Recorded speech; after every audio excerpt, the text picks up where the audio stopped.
bonjour. C'est la première fois que je fais une intro en audio, donc me jugez pas s'il vous plaît. Aujourd'hui on va lire l'histoire de Luda, donc son pseudo s'affiche sur l'écran et le lien de son histoire est dans la description. Donc je vais lire à la première personne, mais c'est pas moi qui ai écrit l'histoire. J'ai une petite sœur de 10 ans, elle s'appelle Cerise et elle est vraiment très fan de Matt Pokora. Elle a le sac, la trousse, etc. Mon histoire se passe en juin, vers la fin des cours.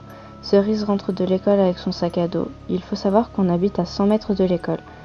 Elle rentre donc seule à pied. Le soir, alors qu'on dînait, ma petite sœur nous raconte qu'en rentrant de l'école, elle aurait rencontré un homme qui disait être le frère de M. Pokora.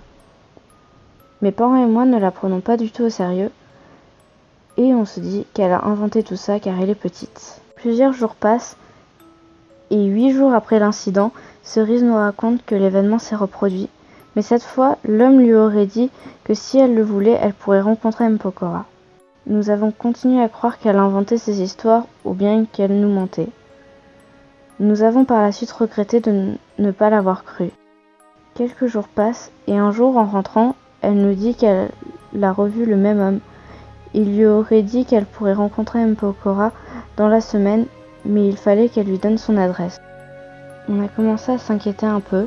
On s'est dit que ce n'était pas facile pour une petite fille de son âge d'inventer une histoire si précise. Nous avons mangé, regardé un film, puis nous sommes allés nous coucher. Mais je n'arrivais pas à dormir. Je n'arrêtais pas de penser à l'homme dont parlait ma petite sœur. Je ne pouvais pas croire qu'elle avait tout inventé. Ce n'était pas possible. Pendant des dizaines de minutes, je ne pouvais pas penser à autre chose, bien qu'au bout d'une heure, je finis par m'endormir. Mais, vers 3 heures du matin, je me réveille à cause de bruits de pas provenant de mon jardin. À ce stade de l'histoire, je suis tétanisée par la peur.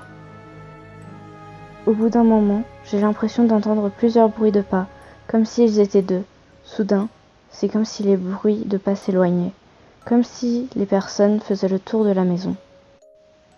Mais tandis que les pas s'éloignaient, je me rappelais que la chambre de ma sœur qui dort la fenêtre ouverte est de l'autre côté de la maison. Je ne pouvais toujours pas bouger. Pendant un moment, je n'entendais plus rien. Puis soudain, un hurlement. C'était ma sœur. Ça en était trop. Je me lève et je me dirige dans la chambre de ma sœur. Mon père fait de même, mais quand on est arrivé dans la chambre, il n'y avait que ma sœur. Cerise nous dit qu'il y avait l'homme qui disait être le frère d'M. Pokora et un autre homme qui portait une cagoule. Les deux hommes sont entrés dans sa chambre et nous n'avons jamais su qui ils étaient. On ne sait pas si c'était de simples cambrioleurs ou bien des pédophiles. Peut-être que cette histoire rendra plus attentifs et plus sensibles ceux qui ont des petits frères ou des petites sœurs.